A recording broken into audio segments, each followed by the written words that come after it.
오늘 여러분과 함께 거룩한 주일 주님 앞에 예배드리게 돼서 굉장히 기쁘고 감사하게 생각합니다. 여러분 모두 하나님의 은혜와 예비되신 축복이 개인으로, 가정으로, 자녀로, 여러분의 삶으로 빠짐없이 다 충만히 임하게 되길 주의 이름으로 축원합니다. 서로 함께 인사하십시오. 사랑합니다. 축복합니다. 한 번 더 인사해 볼래요? 하나님 마음에 드는 사람 됩시다. 네. 오늘 보니까 교회 오실 때 다 이렇게 단장을 하고 온 것 같아요. 우리 청년들도 얼마나 단아하고 멋있는지.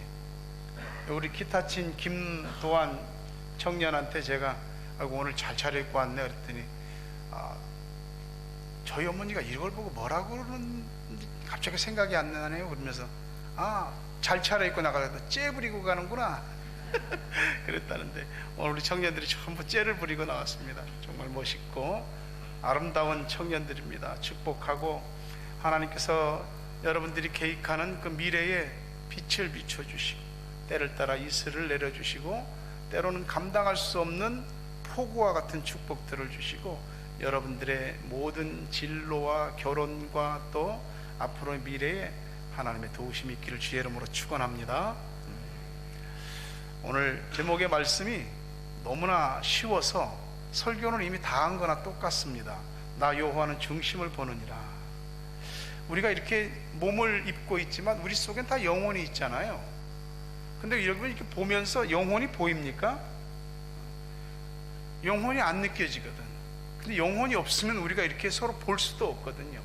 하나님께서 아담을 지으셨을 때에 만든 것은 시체지요. 흙으로 사람을 만들었는데 아무런 움직임도 감각도 느낌도 없는 시체와 똑같았죠. 그 코에 하나님이 하나님의 호흡이지요. 생기를 불어넣으니까 living soul, 살아있는 영이 됐다라고 합니다. 사람 속에는 하나님께서 불어넣은 하나님의 생명이 있어요. 하나님은 사람을 보실 때 이 육신도 가벼이 보시진 않지만 항상 우리의 영혼에 관심이 많으시고 우리가 어떤 외적인 모습보다도 하나님 앞에 어떤 중심을 가지고 있느냐, 그걸 중요하게 보십니다. 어떻습니까? 여러분 사람 대할 때 겉보고 판단하십니까? 아니면 속보고 판단하십니까? 쉽지 않은 일인데 사실은 겉으로 보여지는 모습 보고 판단 많이 하거든요. 초대교회는 지금부터 2000년 전의 초대교회는 지금으로 비하면은 우리보다 훨씬 더 성령 충만하고 훨씬 더 교회의 원형에 가까운 그런 교회였을 것 같은데 정말 그 교회가 천국일 것 같고 그 교회는 정말로 아름답고 화평한 곳인 것 같은데 초대교회 때도 문제는 있었어요. 야고보서 2장 1절부터 4절 말씀을 보니까 내 형제들아 영광의 주 곧 우리 주 예수 그리스도에 대한 믿음을 너희가 가졌으니 사람을 차별하여 대하지 말라. 만일 너희 회당에 금가락지를 끼고 아름다운 옷을 입은 사람이 들어오고 또 남루한 옷을 입은 가난한 사람이 들어올 때에 너희가 아름다운 옷을 입은 자를 눈여겨보고 말하되 여기 좋은 자리에 앉으소서 하고 또 가난한 자에게 말하되 너는 거기 서 있든지 내 발등상 아래 앉으라 하면 너희끼리 서로 차별하며 악한 생각으로 판단하는 자가 되는 것이 아니냐라고 하는 겁니다. 놀랍지 않습니까? 그렇게 아름다운 교회 안에도 이런 편견과 차별이 겉으로 보여지는 거죠. 뭔가를 잘 차려입고 화려하게 부자같이 있는 사람같이 들어오면 일로 앉으십시오 하고 남루한 옷을 입은 사람은 뭐 거기 서 있든지 뭐 내 발밑에 앉든지 뭐 네 맘대로 하라. 그러면 너희가 서로 믿는 형제들을 차별하고 판단하는 게 아니냐라고 말씀합니다. 사람요 살면서 판단합니다. 자기가 자기 스스로를 판단하기도 하고 남을 판단하기도 합니다. 솔직히 말해서 사람들 모두에게는 누군가에게 판단받고 싶어하는 그런 경향이 있습니다. 다시 말하면 누군가로부터 나에 대한 평가를 받고 싶은 거죠. 사람들이 화장을 하는 것도 화장을 하면 달라지잖아요. 화장을 하는 거죠. 이게 어떤 우스갯소리로 10대가 화장을 하면 치장, 20대 30대 화장하면 정말 진짜 화장, 40대가 하면 분장, 50대가 하면 위장, 60대 가면 변장, 70대 가면은 환장, 80대 가면 젠장, 그렇게 된다고 그러대요. 이게 괜찮게 보이려고 하는 거잖아요. 제가 몸이 얼마나 통통합니까? 여기서 5kg, 10kg 빠져도 사람이 확 달라 보일 거예요.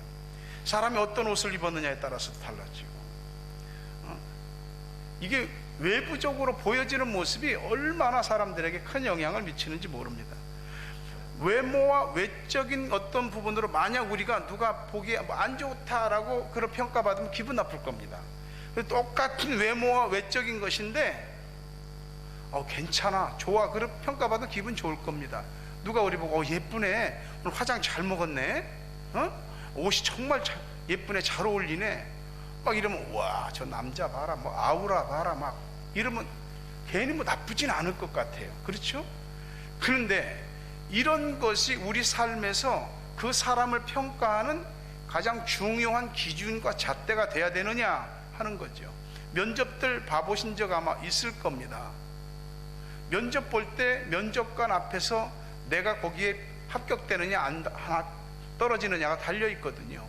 근데 솔직히 얘기해서 내가 어떤 회사에 취직하려고 이력서를 냈다 칩시다. 1차 서류 전형하고 또 이제 뭐 인터뷰를 한다고 칩시다. 그 모든 걸 가지고 사람을 어떻게 평가할 수 있습니까? 그 인터뷰할 때 짧은 시간 몇 마디 물어보고 이 사람이 정말 괜찮은 사람이고 이 사람은 안 좋은 사람이다 어떻게 구분할 수 있습니까? 못합니다. 근데 하거든요. 사람들은 눈에 보이는 것 가운데 진주로 친다면 딱 눈에 띄는 진주를 원하지, 이 진흙 속에 감추어진 진주는 잘 못 보는 겁니다. 그러다 보니까 사람들이 외적인 부분들에 관심을 갖고 외적인 부분들을 키워가는 거죠. 겉을 가꾸는데 들이는 돈과 시간과 마음씀을 보면 굉장히 대단한 거죠. 그건 나쁘다고만은 할 수 없거든요. 근데 속은 다 접어두고 얼굴만 괜찮으면, 외모만 괜찮으면, 스펙만 괜찮으면 그 사람의 인간성도 괜찮고 인격도 괜찮고 또 사람이 정말 남을 할 데 없이 좋은 사람 같이 여겨진다는 거예요. 외모만 일단 괜찮으면. 그러다 보니까 외모의 모든 가치 기준을 두고 거기에만 집중을 하다 보니까 내면 세계가 황폐해지게 되고 어느 날 사람들이 자꾸 영혼 없는 사람들의 모습이 되어져 가죠. 그냥 얼굴만 예쁘고 잘생기고 외모만 문제가 없으면 모든 것을 다 용서받아도 될 만한, 용서해 줄 수 있을 것 같은 것이 오늘 세대의 모습이죠. 그래서 괜찮아지려고 하기 위해서 자꾸 뜯어고치기도 하잖아요. 외모지상주의는 오늘날에만 있는 건 결코 아닙니다. 고대로부터 지금까지 사람들에게 보여지는 자신의 외모에 대해서 잘 보여지게 하려고 하는, 또 잘 보이려고 하는 그런 모습들은 다 있어 왔습니다. 마음을 그만큼 쓴다는 거죠. 근데요, 사람 속은 잘 모르잖아요. 속은 잘 안 보입니다. 이 사람이 지금 내게 보여지는 모습과 속에 어떤 마음을 가지고 있는지 다 모르거든요. 그러니까 이 속을 아는 것에 한두 번 만난 가지고는 알 수가 없어요. 우리 속담에 그러잖아요. 10개를 물속은 알아도 한 개 사람 속은 모른다고. 부부가 오랫동안 한 가족으로서 살았어도 다 모릅니다. 안 것 같았는데 또 몰랐던 부분들이 나오거든요.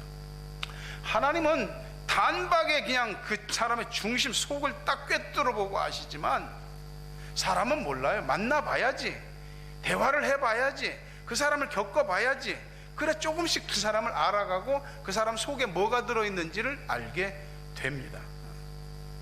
겉을 봐서는 이 사람이 진짜 진국인지 그냥 겉만 뽀얀 멀건국인지 알 수가 없는 겁니다. 근데 하나님께서 우리를 보실 때 속 중심을 보신다. 외형적인 것이 중요한 부분을 차지하지만 더 중요한 건 사람됨입니다. 사람됨은 신앙보다도 훨씬 더 중요합니다.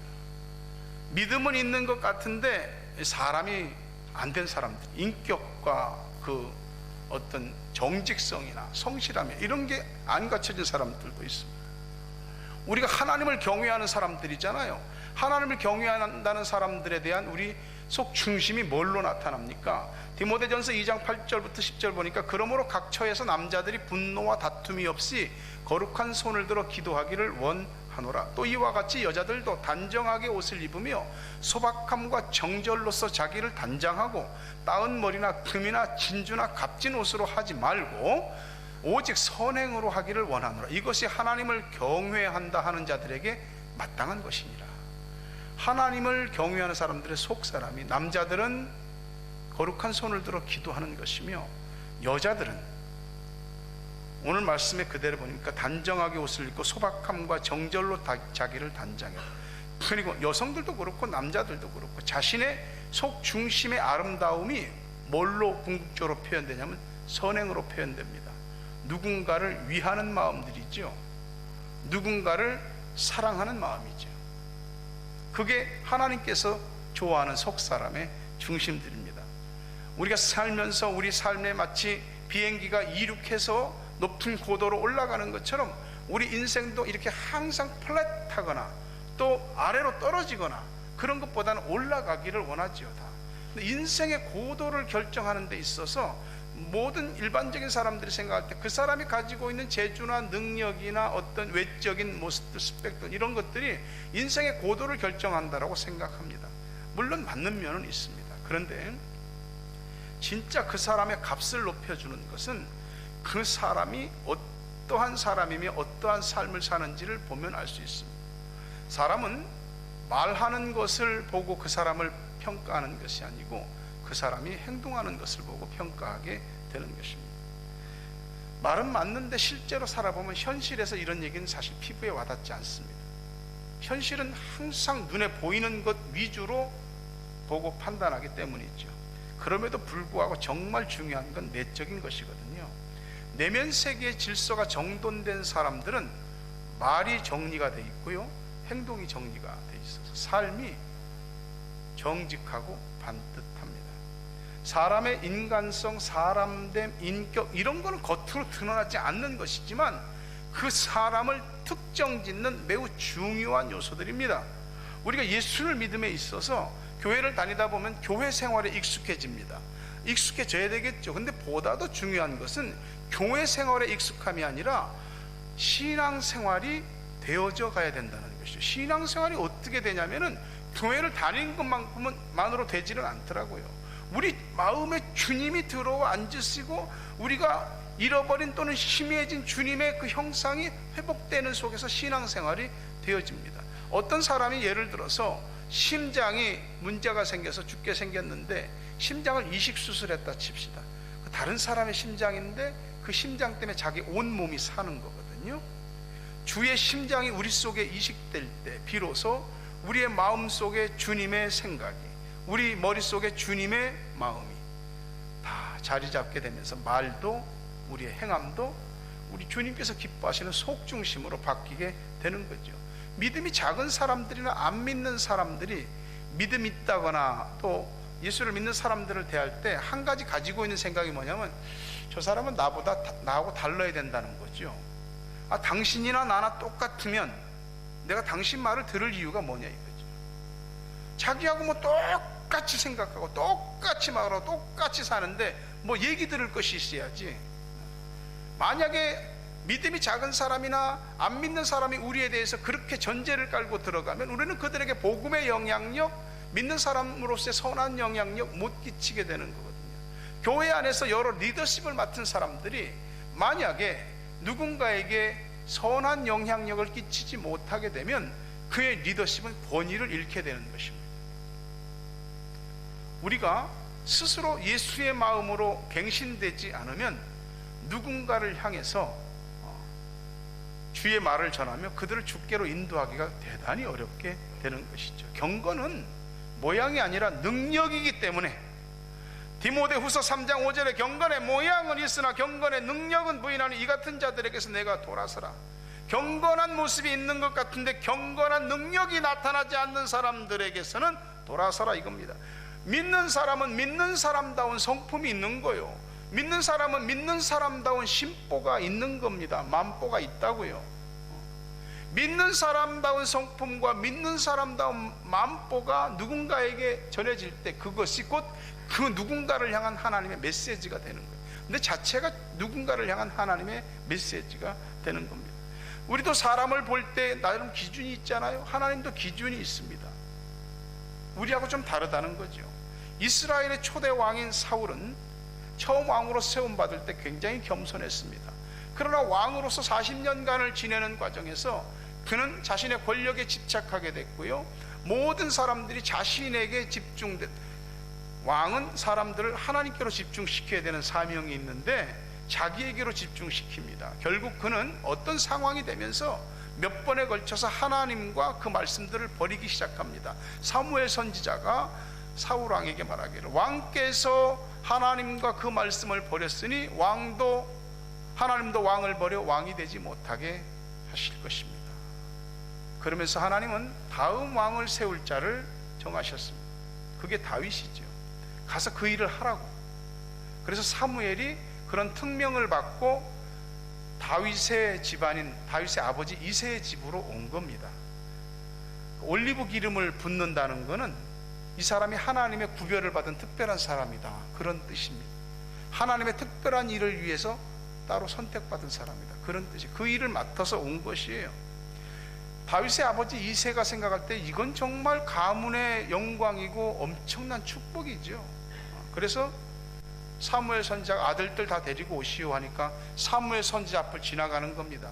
큰아들 엘리압, 둘째 아들 아비나답, 셋째 삼마, 그렇게 7째까지 쭉 지나가는데 하나님이 아무도 아니라고 그러는 거예요. 여기에 난감함이 있는 겁니다. 하나님도 참 그냥 딱 찍어, 야, 그 집에 가서 다윗 딱 찍어서 기름 부어, 그러면 쉬울 텐데 뭐 이렇게 복잡한 과정을 거쳐서 쭉 7 아들이 지나가게 하고 막 왜 이런 절차를 거쳐야 되는가? 하나님이요, 어떤 뜻을 정하셨어도 그 뜻들이 이루어지는 데는 절차와 순서와 질서를 가지고 일을 이루어 가신다는 분입니다. 가신다는 뜻이에요. 사람들이 뜻을 정하고 답이 딱 나왔어도 그런 절차나 순서나 질서를 무시하고 함부로 하기 시작하면 나중에 어려움을 겪게 됩니다. 7 아들까지 다 지나갔는데 없으니까 사무엘이 아들들이 이게 다요? 막내가 하나 있는데 막내는 양 지키고 있어요. 근데 이새의 생각에는 큰아들 엘리압부터 7째까지 이 중에 선택받는 자가 있을 것이라고 분명히 생각한 거죠. 다윗은 생각지도 않은 겁니다. 다시 말하면 다윗은 주목을 받지 못했던 것이죠. 근데 놀랍죠? 사람이 주목하지 않았는데 하나님이 주목한다는 사실. 그게 하나님이 주목하는 사람들의 특징이 그 중심이 하나님께 인정을 받은 사람이기 때문입니다. 우리 판단과 하나님께서 보시는 관점이 다른 거예요. 그래서 급히 다윗을 불러오지요. 12절과 13절이 그겁니다. 이에 사람을 보내어 그를 데려오며 그 빛이 붉고 눈이 빼어나고 얼굴이 아름답더라. 여호와께서 이르시되 이가 그니 일어나 기름을 부으라 하시는지라. 사무엘이 기름 뿔병을 가져다가 그 형제 중에서 그에게 부었더니 그날 이후로 다윗이 여호와의 영에 크게 감동되니라. 사무엘이 떠나서 라마로 가니라. 다윗을 보더니 하나님이 이 청년이다, 이 아이다, 부어라. 다윗은 아브라함의 믿음의 조상 아브라함의 14대 후손, 아버지는 이새인데 8 아들 중에 막내였습니다. 7 아들이 다 실격당하고 막내가 하나님의 마음에 들었습니다. 이스라엘 역사상 통일왕국부터 시작해서 나중에 나라가 남유다와 북이스라엘로 쪼개지잖아요. 분열왕국까지 전체 왕조를 통틀어서 하나님께서 가장 마음에 합한 사람이 다윗입니다. 성경에는 다윗 하나님이 수도 없이 다윗 합니다. 거의 1000번에 가까울 정도로 다윗의 이름이 성경에 나옵니다. 그만큼 하나님께서 다윗을 보시는 거죠. 그 속중심을 보는 겁니다. 우리가 이스라엘 지금 현재 국기를 보게 되면 이렇게 별 모양이 있는데 그게 다윗의 별입니다. 이스라엘 사람들은 지금도 다윗이 통치하던 그 부국강병의 그 나라를 꿈꾸고 있습니다. 그래서 이스라엘 백성의 유대인들은 자이오니즘, 시온주의를 꿈꾸는 거죠. 이 땅 이 세상에서 다윗 왕이 일으켰던 그 강하고 강성한 나라, 모든 주변 국가들이 머리를 숙일 만큼 강성한 나라, 그 나라를 이루는 꿈을 꾸고 있는 것입니다. 이 다윗이 하나님의 마음에 들었던 거죠. 사도행전 13장 21절 22절 보니까 그 후에 그들이 왕을 구하거늘 하나님이 베냐민 지파 사람 기스의 아들 사울을 40년간 쥐었다가 패하시고 다윗을 왕으로 세우시고 증언하여 이르시되 내가 이새의 아들 다윗을 만나니 내 마음에 맞는 사람이라 내 뜻을 다 이루리라. 하나님께서 우리에게 베푸시는 구원은 사람의 중심을 보고 베푸시는 것이 아닙니다. 모든 사람은 하나님 앞에서 죄인입니다. 하나님 앞에 의인은 없나니 하나도 없다.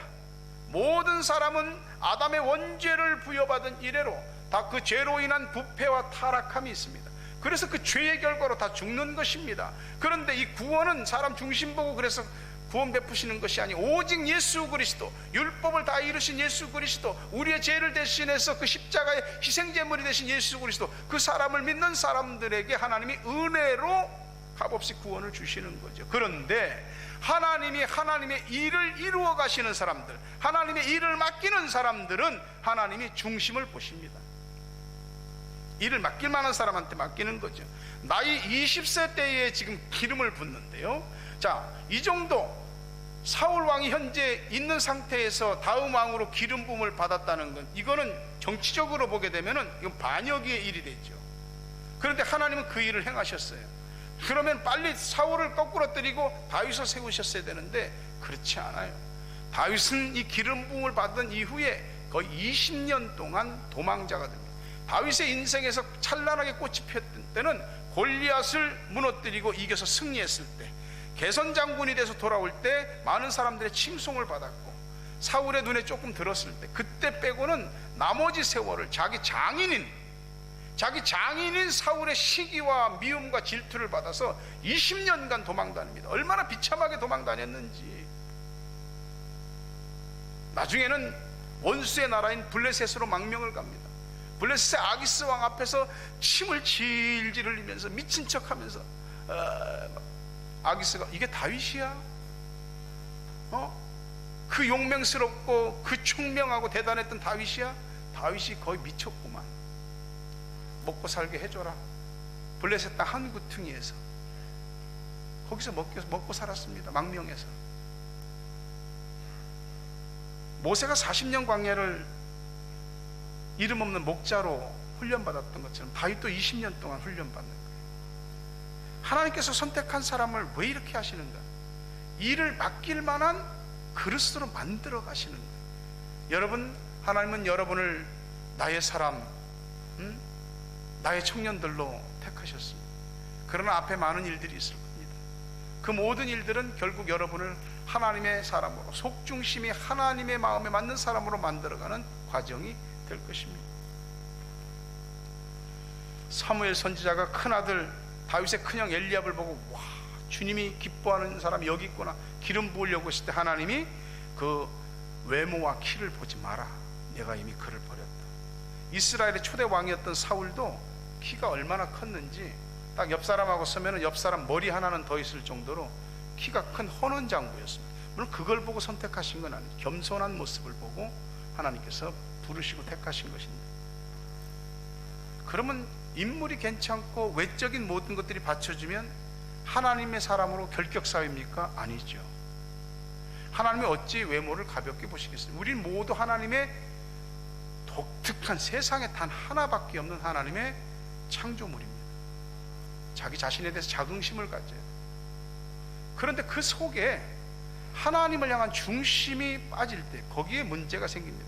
사무엘 선지자도 그랬지만 사람은 눈에 보이는 것을 가지고 딱 판단하게 되어 있습니다. 근데 그 외모 안에 하나님이 기뻐하시는 것이 담겨져 있어야 되는 거죠. 하나님은 분명히 얘기하셨어요. 사람은 외모를 보거니와 나 여호와는 중심을 보느니라. 분명히 이야기하셨어요. 사람은 항상 외모를 봅니다. 근데 외모라는 거 영원합니까? 세월이 지나니까 외모가 바뀝디다. 무력해집디다. 우리 집사람, 여기 우리가 뉴질랜드 타우랑가에 처음 와서 거의 한 15년 전인 것 같아요. 여기 양로원에 가서 그 자원봉사자로 가서 노인들을 섬기고 했던 그런 때가 있습니다. 거기 가면은 다 노인들입니다. 노인들이 피아노 치는 양반들은 참 잘 치시고, 그들이 젊었을 때 정말 인생이 팽팽할 때 사진들을 보면 다 한 가락씩 다 있는 겁니다. 다 있는 겁니다. 근데 세월이 지나니까 백발이 성성하고 다 제대로 걷지도 못하고 이렇게 그런 모습이 되는 겁니다. 사람은 바뀌면 세월 앞엔 장사가 없습니다. 무섭습니다. 세월이 그냥 가는 것 같아도 세월의 바람에 우리를 치면서 자꾸 육신을 쇠하게 하는 거예요. 바울이 이야기한 대로 겉사람은 자꾸 후패하는 겁니다. 겉사람은 자꾸 달라지고 쇠약해지게 돼 있습니다. 그래서 속사람은 새로워지는 거죠. 하나님은 그래서 겉사람은 이렇게 나날이 쇠약해지지만 속사람이 새로워지는 거, 속사람의 중심을 보시고 사람을 선택하는 거예요. 속사람은 나이가 들어도, 속사람은 병이 들어도, 속사람은 몸이 쇠약해져도 하나님을 향해서 반듯하고 정직하고 또 하나님의 인정을 받을 만해질 수 있는 것입니다. 사람은 항상 외모로 보지만 하나님은 그렇게 사람을 부르시는 법이 없습니다. 드라마나 영화를 보면 인물 받쳐주지 사람 또 마음은 또 얼마나 그렇게 괜찮은지, 진짜 꽃미남의 그냥 그 성격도 너무 좋고 그 꽃미녀의 교만하지도 않고 너무나 좋고, 근데 실제로 현실에 보면 없습니다. 그런 사람 인물 받쳐주고 또 그 다음에 성품도 괜찮고, 물론 우리 교회에 그런 분들이 여러 분 계신 걸 제가 알고 있습니다. 외모는요, 첫인상, 첫 이미지만 큰 도움을 줍니다. 모든 건 사람은 겪어봐야 돼. 서로 모난 것이 부딪혀 봐야 돼. 서로 생각이 다른 것이 충돌해 봐야 돼. 그러면서 알아가게 되는 거거든요. 그러니까 결혼할 때도 그렇게 해야죠. 여기 결혼하실 때 여러분 남편 또 아내 선택할 때 뭐 보고 결정했어요? 갑자기 그냥 번개가 팍 이 사람이 이렇게 왔나요? 만나보니까 얘기해보니까 마음이 맞고 뜻이 맞고 이해할 수 있고 평생을 함께 반려할 수 있겠다라고 이런 생각들이 들면서 어느 순간 결정하는 거 아닙니까? 결혼을 앞두고 있는 청년들도 다 그런 하나님 마음을 가지고 기도하면서 대상자들을 골라야 됩니다. 사람은 겉만 보고 판단하는 습관이 있는데 그 습관이 되지 않아야 됩니다. 인물이 괜찮으면 반드시 인물값을 해야 되고요, 나이가 들면 나이값을 해야 됩니다. 우리 예수를 믿는 하나님의 사람이면은 믿는 믿음의 값을 해야지 되는 것이죠. 하나님께서 다윗을 선택한 모든 모습들은, 다윗도 실수와 허물이 많은 사람입니다.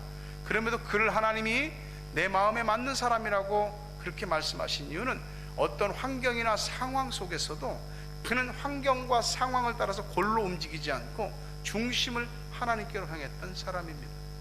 들판에서 양을 칠 때 아버지의 양떼를 사자나 곰이나 짐승들이 잡아가면 쫓아가서 찾아왔거든요. 싸워서. 그게 짐승하고 싸워서 되찾아올 수 있는 일들이 아니에요. 그때도 하나님이 함께 하셨기 때문에 됐다고. 골리앗을 대할 때도 똑같은 거예요. 그런 믿음이죠. 어떤 상황이 되든지 하나님을 신뢰했고 정직했고 진실했습니다. 하나님이 나를 왕으로 기름 부어 세웠으면 어떻게 좀 해줘야지, 이렇게 숨 넘어가게, 이렇게 20년을 도망자로 외국의 원수의 나라에 망명해서 갈 정도로 이렇게까지 나를 비참하게 만드는가? 원망할 수 있죠. 그랬을지도 모르겠어요. 그런데 다윗은 그런 비참한 속에서도 하나님이 나에게 기름 부어 행하신 일은 반드시 이루신, 신실하신 하나님을 믿는 거거든요. 그게 하나님 앞에 중심이 보여진 것입니다. 우쭐거리지 않았고 겸손했어요. 죄를 지적받았을 때는 자기가 왕이니까 확 한마디로 권력으로 밟을 수도 있는데 탓하지 않더라고요. 너 때문에 그랬어, 너 뭐야, 그러지 않고 그 자리에 엎드려서 하나님, 제가 잘못했습니다. 제가 하나님 앞에 죽을 죄를 지었습니다. 엎드리는 사람. 우리 주님께서 사람을 볼 때 항상 중심을 보고 고쳐주시고 구원해 주셨던, 어떤 자신의 환경이나 육신의 고통으로부터 구원해 주신 것이죠. 삭개오가 예수님을 보고 싶은데 자기 마을에 예수님이 오셨다는데 예수님을 볼 수가 있어야지. 키가 크지 않으니까 깡총깡총 뛰는데도 안 되는 거예요. 이게 삭개오가 직책이 뭐냐면 세리장, 그러니까 여기 IRD의 대빵이에요. 세무서 대빵, 세리장. 근데 예수님이 안 보이니까 뽕나무 위로 막 올라가는 거잖아요. 예수님이 보인다. 예수님이 눈이 딱 마주쳤어요. 삭개오야, 내려와라. 오늘 내가 너희 집에 들어가야 되겠다. 중심을, 주님을 향한 중심을 보고, 18해 동안 귀신 들려 고통받았던 여자가 주님 앞에 간절한 중심을 가졌어요. 중심을 보고 귀신을 추방해 주시고, 문둥병자가 병 고침 받기를 간절히 했을 때 그 중심을 보시고 중풍병을, 문둥병을 고쳐주시고, 소경 바디메오가 주님 저를 불쌍히 여겨주십시오. 사람들이 시끄러워, 조금 너만 여기 있는 거 아니잖아. 그래도 더 악을 쓰고, 왜 악을 쓰냐면 눈에 뵈는 게 없으니까, 장님이라 소리를 지르니까 예수님께서 소경 바디메오의 눈을 뜨게 해주시고, 나다나엘 같은 제자는 빌립이 가서 나사렛에서 우리를 구원하실 구세주가 나셨네. 그랬더니 나다나엘이 그 나사렛 같은 그 촌동네에서 무슨 선지자가, 무슨 구세주가 나오냐고 하면서 빌립의 말을 일축했습니다. 근데 나중에 주님이 나다나엘을 만났을 때, 네가 무화과 나무 아래 있을 때에 율법서를 읽었죠. 말씀을 본 것을 내가 안다. 그러면서 딱, 너는 참 이스라엘 사람이다. 네 속에 간사한 것이 없다. 중심을 보시는 베드로 1등 제자지만 실수투성이, 좌충우돌. 그래도 주님이 그 중심을 보시고, 바울 교회를 핍박하고 성도들을 잡아 죽이던 자였지만 그 열심을 복음을 향한 열심으로 탁 바꾸시더니 이제 이방인의 사도로 하나님의 복음을 만방에 전하게 하는 일꾼으로 쓰시지 않습니까? 다 중심입니다. 우리 주님요, 우리 중심 보시고 있고요, 참으시고 있고요, 기다리시고 있습니다. 하나님께서 나를 평가하실 때, 하나님 앞에 면접 볼 때 우리는 몇 점 나올까요? 어떤 사람으로 인정을 받게 될까요? 부디 오늘도 예배를 드리고 말씀 앞에 선 우리 모두는 하나님 앞에 면접을 보고 있는지도 모르겠습니다. 이 예배가 그냥 예배고, 그냥 기도고, 그냥 찬양이고, 그냥 봉사고, 그냥 헌금이고, 그것은 하나님께서 겉만 보신 분이 아니잖아요. 이 헌신 예배 속에 이 예배에 동참하는 모든 사람들의 중심이 다 들어가 있는 거죠. 그거를 하나님이 보시고 이 예배를 받으시는 줄로 믿습니다. 부디 하나님께서 여러분을 그 속 중심을 귀히 여겨서 무슨 일이든지 맡길 만한, 너 참 내 마음에 맞는 사람이다, 너한테 맡기면 내 일을 이루겠다라고 하는 주님의 인증을 받는 속 중심이 하나님 앞에 인증되는 여러분 되시길 주의 이름으로 축원합니다. 함께 다 같이 읽어봅시다. 스크린 시작. 나 여호와는 중심을 보는 일. 아멘입니까? 살아계신 아버지 하나님, 우리 주님께서 우리의 속사람에 관심이 많으시고 우리의 중심을 보십니다. 우리가 하나님 앞에 어떠한 사람이 되어야 하며 어떠한 삶을 살아야 할지 하나님 알게 하여 주시고, 하나님께서 기뻐하시고 인정하실 만한 그 사람이 되게 해 주시옵소서. 사람은 외모를 보나 하나님은 중심을 보니 그 하나님 중심 보시는 하나님께 인정받는 저희 모두가 되게 하옵소서. 예수님의 이름으로 기도합니다. 아멘.